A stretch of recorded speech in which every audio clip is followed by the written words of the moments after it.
नमस्कार विद्यार्थी मित्रांनो, MPSC स्टडी पॉईंट डॉक्टर विकास वाघमारे या यूट्यूब चॅनलमध्ये आपले सर्वांचे स्वागत आहे. आजच्या लेक्चरमध्ये अतिशय महत्त्वपूर्ण विषयावर आपण चर्चा करणार आहोत. तो म्हणजे first part of the Indian constitution. जे राज्यघटनेचे 25 भाग आहेत, त्या 25 भागातला पहिला भाग जो आहे तो याच्या संदर्भात चर्चा करणार आहोत. परीक्षेच्या दृष्टिकोनातूनही फार महत्त्वपूर्ण आहे, म्हणून याच्यावरती आपण चर्चा करणार आहोत. त्याचं नाव आहे union and it's territory, article 1 to 4. त्याचा मराठीमध्ये अर्थ होतो संघ आणि त्याचे राज्यक्षेत्र, कलम 1 ते 4 या टॉपिकवरती आपण चर्चा करणार आहोत किंवा या भागावरती आपण चर्चा करणार आहोत, जो की परीक्षेच्या दृष्टिकोनातून फार महत्त्वपूर्ण आहे. राज्यघटनेतलं भाग 1 मध्ये कलम 1 ते 4 हे जे आहेत संघ आणि त्याच्या राज्यक्षेत्राशी संबंधित आहेत. संघ आणि त्याच्या राज्यक्षेत्राशी संबंधित आहेत कलम 1 ते 4. कलम 1 मध्ये जे आहे India that is Bharat shall be an union of the states, म्हणजेच भारत हा राज्याचा संघ असेल असा त्याचा अर्थ होतो कलम 1 मध्ये. कलम 1 मध्ये स्पष्टपणे लिहिलेलं India that is Bharat, not Hindustan. परत लक्षात ठेवा, इंडिया दॅट इज भारत कलम 1 मध्ये लिहिलेलं आहे, shall be an union of the state. आता याच्यामध्ये जो आहे ना तो युनियन शब्द वापरलेला आहे, फेडरेशन हा शब्द वापरलेला नाही. मुळामध्ये संघराज्य या शब्दासाठी फेडरेशन हा शब्द वापरला जातो, परंतु आपल्या राज्यघटनेमध्ये या ठिकाणी फेडरेशन ऐवजी युनियन ऑफ द स्टेट्स असा शब्द प्रयोग केलेला आहे, जो फार महत्त्वपूर्ण आहे. आता मी तुम्हाला बोललो की इंडिया दॅट इज भारत. ज्यावेळेस देशाच्या नावाच्या अनुषंगानं संविधान सभेमध्ये चर्चा चालली होती, त्यावेळेस देशाचं नाव पारंपरिक असावे की आधुनिक असावे यावर वाद चाललेला होता. म्हणजे भारत असावे की इंडिया असावे असा वाद चालू होता. म्हणून घटनाकारांनी काय केलेलं आहे, पारंपरिकता आणि आधुनिकतेचा समावेश करून इंडिया दॅट इज भारत असं नाव जे आहे ते भारताच्या कलम 1 मध्ये मेन्शन करण्यात आलेलं आहे. म्हणजे या ठिकाणी काय केलेलं आहे पहा की इंडिया आणि भारत या दोघांमध्ये पारंपरिकतेमध्ये आणि आधुनिकतेमध्ये समन्वय साधण्याचं काम घटनाकारांनी केलेलं आपल्याला दिसून येतं. आता एक पहिली गोष्ट, संघ राज्य शब्दापेक्षा राज्याचा संघ हा शब्द योग्य वाटतो, म्हणून भारतीय राज्यघटनेमध्ये फेडरेशनऐवजी युनियन ऑफ द स्टेट्स हा शब्द प्रयोग केलेला आहे. डॉक्टर बाबासाहेब आंबेडकर म्हणतात की अमेरिकेतील संघराज्याप्रमाणे भारत हा राज्यातील करारानुसार बनलेला नाही, कारण भारतात राज्यांना संघराज्यापासून वेगळे होण्याचा अधिकार नाही. खास गोष्ट आहे याच्यामध्ये की अमेरिकेतलं जे संघराज्य आहे ते तिथल्या राज्यामध्ये करार करून संघराज्य तयार करण्यात आलेलं आहे. अगोदर अमेरिकेमध्ये 13 वसाहती होत्या, म्हणजे 13 राज्य होते. त्यांनी आपापसात करार करून राज्य तयार केले. आज अमेरिकेमध्ये 50 घटक राज्य आहेत. म्हणजे त्यांनी राज्यामध्ये करार करून संघराज्य बनवलेलं आहे. परंतु भारताचं जे संघराज्य आहे हे राज्यातल्या करारानुसार बनलेलं नाही, कारण भारतामध्ये राज्यांना संघराज्यापासून वेगळे होण्याचा अधिकार नाही किंवा फुटून बाहेर जाण्याचा अधिकार नाही.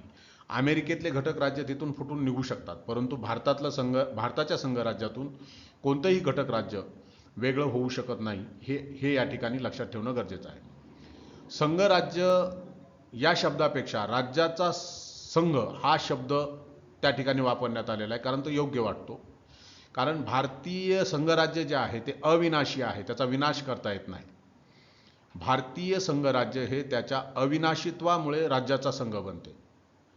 घटक राज्याला भारतीय संघराज्यातून फुटून बाहेर पडता येत नाही, स्वतंत्र देश निर्माण करता येत नाही. म्हणून भारतीय संघराज्य हे अविनाशी आहे, त्याचा विनाश पावत नाही. म्हणून हे स्टेटमेंट जे आहे ते फार खास आहे बघा. भारतीय संघराज्य हे त्याच्या अविनाशीत्वामुळे राज्याचा संघ बनते, हे वाक्य या ठिकाणी लक्षात ठेवा. म्हणजे भारतीय संघराज्य हे अविनाशी आहे, त्याचा विनाश करता येत नाही, होत नाही. भारत हा पूर्णतः एकात्म देश आहे, केवळ प्रशासकीय सोयीसाठी तो काय झालेला आहे, राज्यात विभागलेला आहे. ही गोष्ट या ठिकाणी समजून घेणं गरजेचं आहे. भारत हा पूर्णतः एकात्म देश आहे, केवळ प्रशासकीय सोयीसाठी हा देश जो आपला राज्यामध्ये विभागलेला आहे. कलम 1 नुसार भारताचे 3 क्षेत्रामध्ये वर्गीकरण करता येते.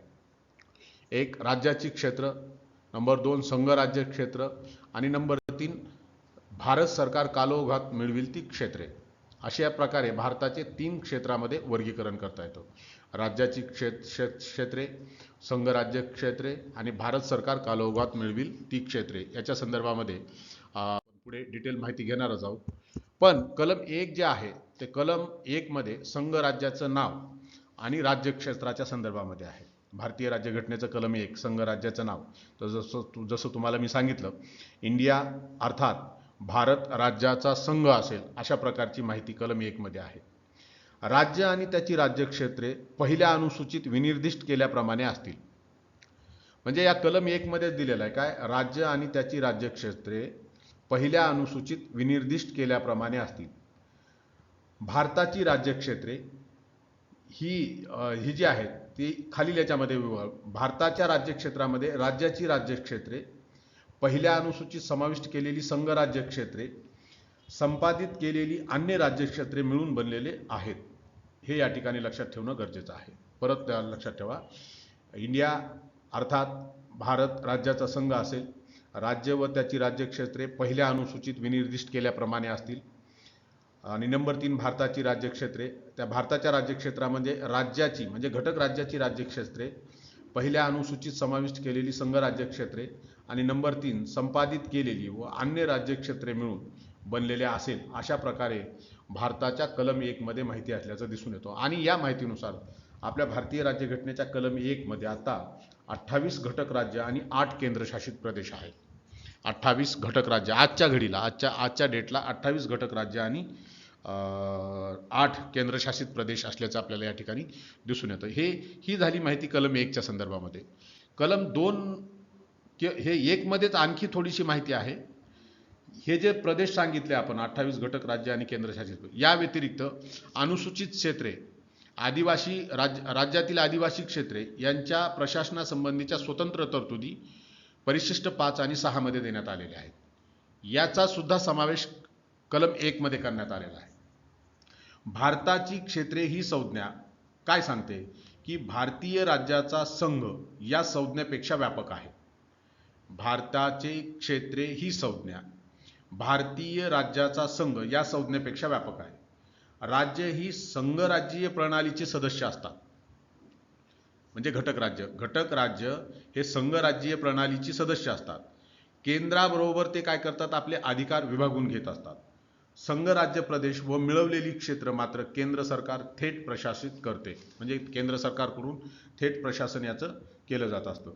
भारत जो आहे तो सार्वभौम असल्याने तो नवीन परकीय क्षेत्र मिळवू शकतो आणि आपला प्रदेश सोडून सुद्धा देऊ शकतो. त्याचं डिटेलमध्ये पुढे बघूयात आपण. भारताने घटना लागू झाल्यापासून आतापर्यंत दादरा नगर हवेली, गोवा, दमन दीव, पुद्दुचेरी, सिक्कीम ही क्षेत्र मिळवलेली आहे. लक्षात ठेवा, भारताने राज्यघटना लागू झाल्याच्या नंतर दादरा नगर हवेली, गोवा, दमन व दीव, पुद्दुचेरी, सिक्कीम ही क्षेत्र मिळवलेली आहेत. ही गोष्ट या ठिकाणी लक्षात ठेवणं गरजेचं आहे. दुसरा आहे आर्टिकल नंबर 2 म्हणजे कलम नंबर 2 मध्ये भारतीय संघात योग्य वाटतील त्या अटी शर्तीवर नवीन राज्यांना समाविष्ट करणे. कलम 2 मध्ये काय, भारतीय संघामध्ये योग्य वाटतील त्या अटी शर्तीवर नवीन राज्यांना समाविष्ट करणे. या संदर्भात किंवा नवीन राज्य स्थापन करण्याचा अधिकार जो आहे तो संसदेला आहे कलम 2 नुसार. म्हणजे कलम 2 नुसार संसदेला 2 अधिकार या ठिकाणी प्राप्त झालेले आहेत. एक, नवीन राज्यांना समाविष्ट करणे म्हणजे अस्तित्वात असलेली राज्य समाविष्ट करणे. नंबर 2, नवीन राज्याची स्थापना करणे, अस्तित्वात नसलेली राज्य समाविष्ट करणे. अशा प्रकारे कलम 2 नुसार भारतीय संसदेला 2 अधिकार मिळालेले आहेत. नवीन राज्यांना समाविष्ट करणे आणि 2 नवीन राज्याची स्थापना करणे. हे 2 अधिकार जे आहेत ते आर्टिकल नंबर 2 नुसार भारतीय संसदेला या ठिकाणी प्राप्त झालेली आहे. कलम 3 मध्ये काय सांगितलं, नवीन राज्याची निर्मिती, विद्यमान राज्याची क्षेत्रे, सीमा अथवा नावे यात फेरफार करणे.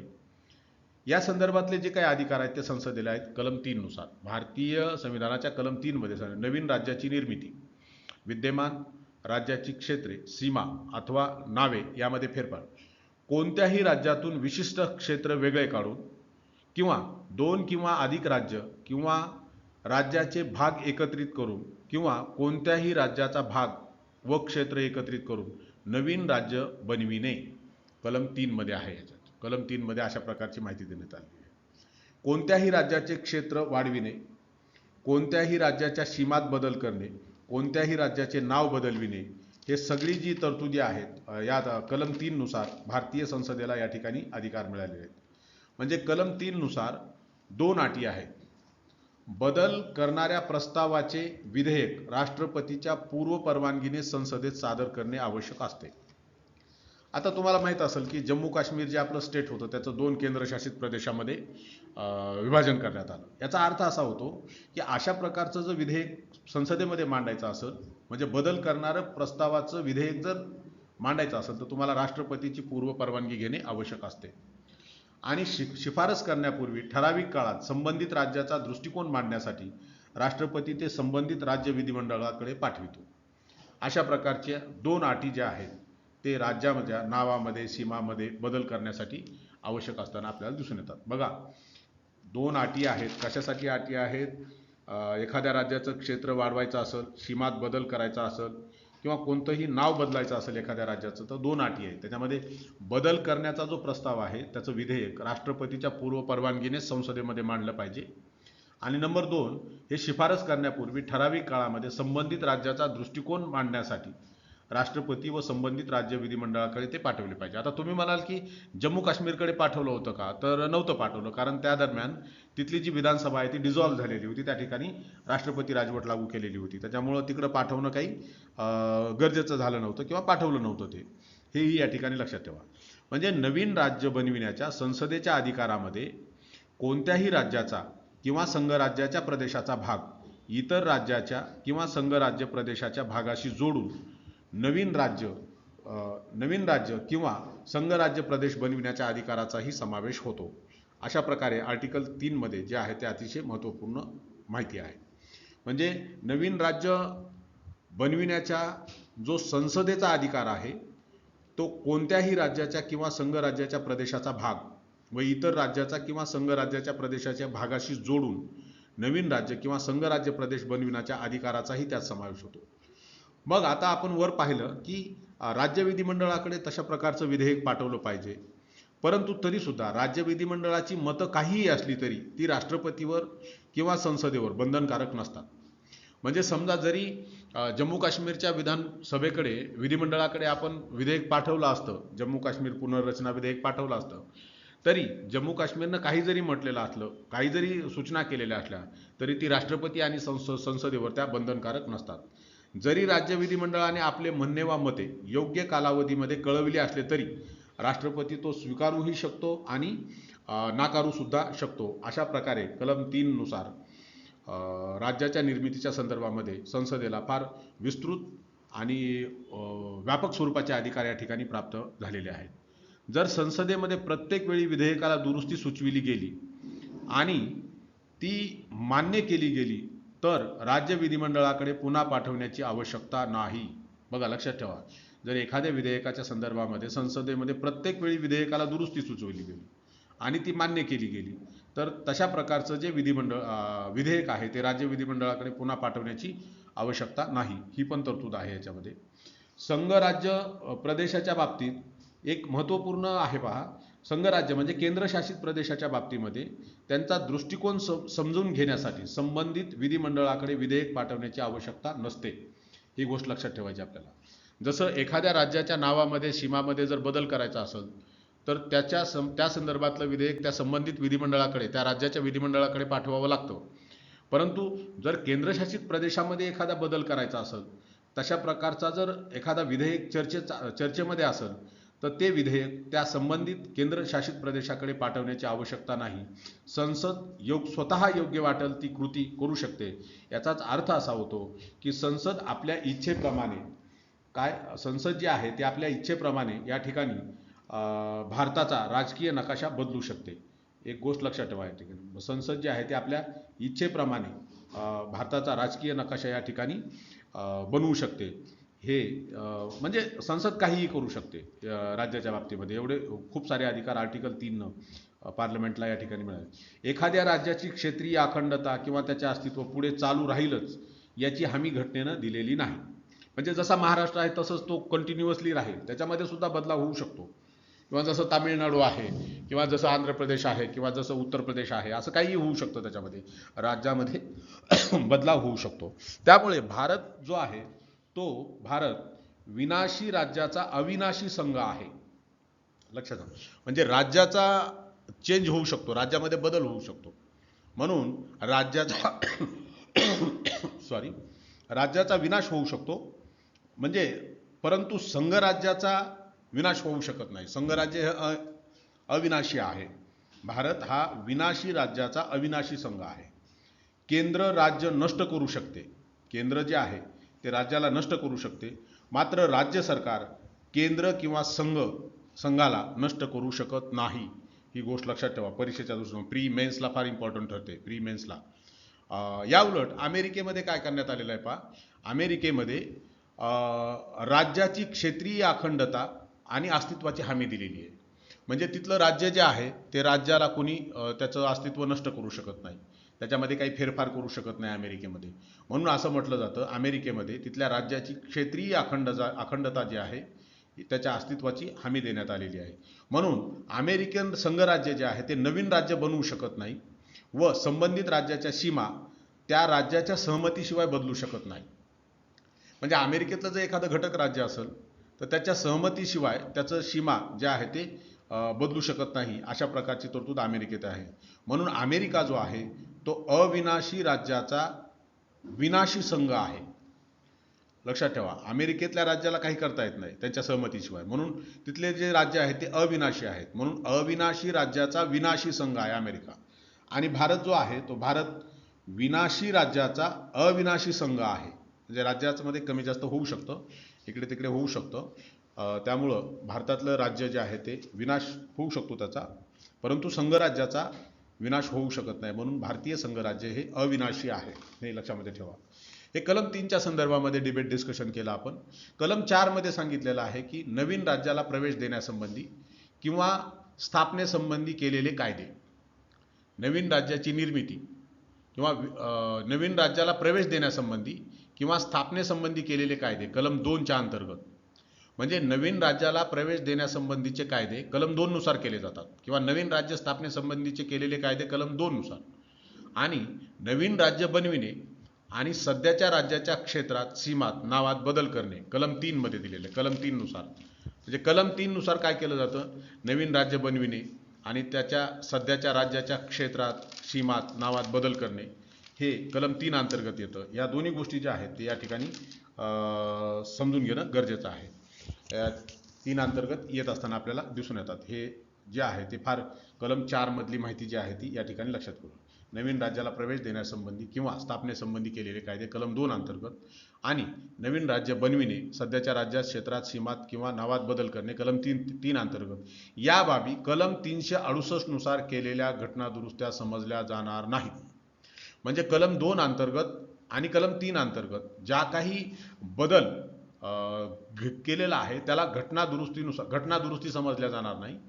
तर असे जे बदल आहेत हे राज्यघटनेच्या कलम 4 मध्ये म्हटलेलं आहे की याला घटना दुरुस्ती म्हटले जाणार नाही. म्हणजे त्याचा अर्थ असा होतो की हे जे कायदे आहेत हे सर्वसाधारण बहुमताने आणि विधिमंडळातील सामान्य प्रक्रियेने करता येतील.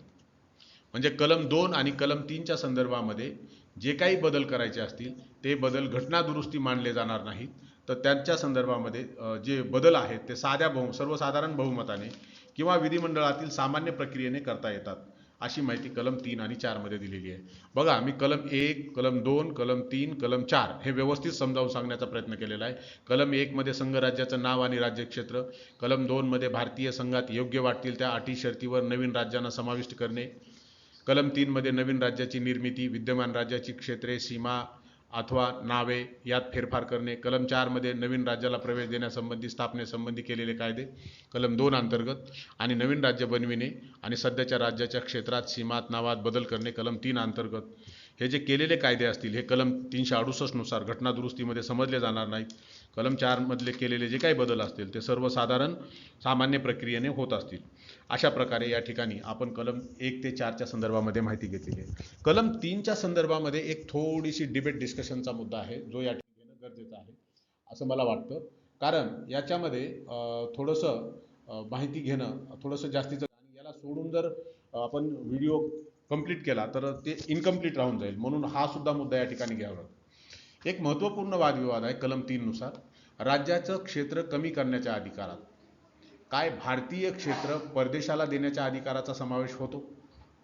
म्हणजे आपण म्हणलं राज्याचे क्षेत्र कमी करण्याचा अधिकार संसदेला आहे, परंतु हा जरी अधिकार संसदेला असला तर काय भारत सरकार, भारताची पार्लमेंट भारताचं क्षेत्र एखाद्या विदेशाला देऊ शकतं का, याच्या संदर्भातली डिबेट डिस्कशन या ठिकाणी लक्षात घेणं गरजेचं आहे. काय झालं होतं 1960ला राष्ट्रपतीने ही बाब सर्वोच्च न्यायालयाकडे संदर्भित केल्यावर या प्रश्नाचे परीक्षण करण्यात आले. म्हणजे 1960ला राष्ट्रपतीनं सरन्यायाधीशाला सल्ला मागितला की काय भारताचा भाग विदेशाला देता येऊ शकतो का, आणि त्यावर काय झालेली आहे, चर्चा झालेली आहे. आता ती भाग कोणता होता? पश्चिम बंगालमधला बेरुबारी युनियन. पश्चिम बंगालमधलं एक क्षेत्र आहे बेरुबारी युनियन. हे क्षेत्र तत्कालीन पूर्व पाकिस्तानला देण्याच्या केंद्र सरकारच्या विरोधामध्ये आंदोलन झालेलं होतं. म्हणजे तत्कालीन सेंट्रल गव्हर्नमेंटने युनियन बेरुबारी हा जो भाग आहे पश्चिम बंगालमधला, तो पूर्व पाकिस्तानला द्यायचा निषेध केलेलं होतं, आणि या केंद्र सरकारच्या निर्णयाविरोधात आंदोलन झालं होतं, वाद निर्माण झाला होता. त्यामुळं राष्ट्रपतीने हा मुद्दा सर्वोच्च न्यायालयाकडे पाठविला होता, संदर्भित केलेला होता, आणि सर्वोच्च न्यायालयानं सांगितलं होतं, काय सांगितलं? कलम 3 अंतर्गत राज्याचे क्षेत्र कमी करण्याच्या अधिकारामध्ये भारतीय क्षेत्र परदेशाला देण्याच्या अधिकाराचा समावेश होत नाही, असं मत सर्वोच्च न्यायालयानं स्पष्टपणे मांडलेलं होतं. त्यांनी काय, सर्वोच्च न्यायालय काय म्हटलं की भारतीय प्रदेश विदेशाला म्हणजे दुसऱ्या देशाला देता येणार नाही, अशा प्रकारचं स्पष्ट मत बेरुबारी युनियन खटल्यामध्ये 1960 मध्ये सर्वोच्च न्यायालयानं मांडलं. परंतु नंतर काय केलं सरकारनं, कलम 368 नुसार घटना दुरुस्ती करून भारतीय क्षेत्र परदेशात देता येऊ शकते, आणि त्यामुळे हे क्षेत्र पाकिस्तानला देण्यासाठी, म्हणजे हे जे पूर्व पाकिस्तानला द्यायचं होतं बेरुबारी युनियन क्षेत्र आपलं, हे पाकिस्तानला देण्यासाठी भारतीय राज्यघटनेमध्ये 9वी घटना दुरुस्ती 1960 मध्ये करण्यात आली. पाकिस्तान म्हणजे पहिलं पूर्व आणि पश्चिम पाकिस्तान असं होतं ते. पूर्व पाकिस्तान म्हणजे आताचा जो बांगलादेश आहे, या बांगलादेशला देण्यासाठी बेरुबारी युनियन जो भाग आहे तो बांगलादेशला देण्यासाठी या ठिकाणी 9वी घटना दुरुस्ती करण्यात आला, आणि यानुसार भारत व इतर देशातील जे कोणते सीमावाद असतील, सीमावाद सोडविण्यासाठी घटना दुरुस्तीची आवश्यकता नाही, असा निकाल सर्वोच्च न्यायालयाने दिला. म्हणजे सर्वोच्च न्यायालय सुद्धा काय म्हणतं की जर सीमावाद सोडवायचा असेल, इतर देशाशी असलेला आपला जो सीमावाद आहे तो सीमावाद सोडवायचा असेल तर त्यासाठी घटना दुरुस्तीची आवश्यकता नाही, अशा प्रकारचा निकाल सर्वोच्च न्यायालयाने दिला. म्हणजे यात भारतीय क्षेत्र दुसऱ्याला देण्याचा मुद्दा नसल्याने हे कार्यकारी विभागाच्या कृतीने होऊ शकते, असं सर्वोच्च न्यायालयानं त्यावेळेस स्पष्ट केलेलं आहे. म्हणजे इनडायरेक्टली त्यांनी सांगितलं की भारताचं जर तुम्हाला क्षेत्र द्यायचं असेल विदेशाला तर ते सीमावाद सोडवण्याच्या भागाचा एक भाग असला पाहिजे, असं त्यांचं म्हणणं आलं. म्हणून ही जी घटना दुरुस्ती आहे 9वी घटना दुरुस्ती 1960ची, हे लक्षात ठेवणं गरजेचं आहे. पुढे याच्या नंतर 100वी घटना दुरुस्ती आपल्या राज्यघटनेमध्ये झाली 2015 मध्ये, आत्ता अलीकडे 2015 मध्ये. आणि या 2015च्या 100व्या घटना दुरुस्तीनुसार भारताने बांगलादेशला 3 क्षेत्र हस्तांतरित केले.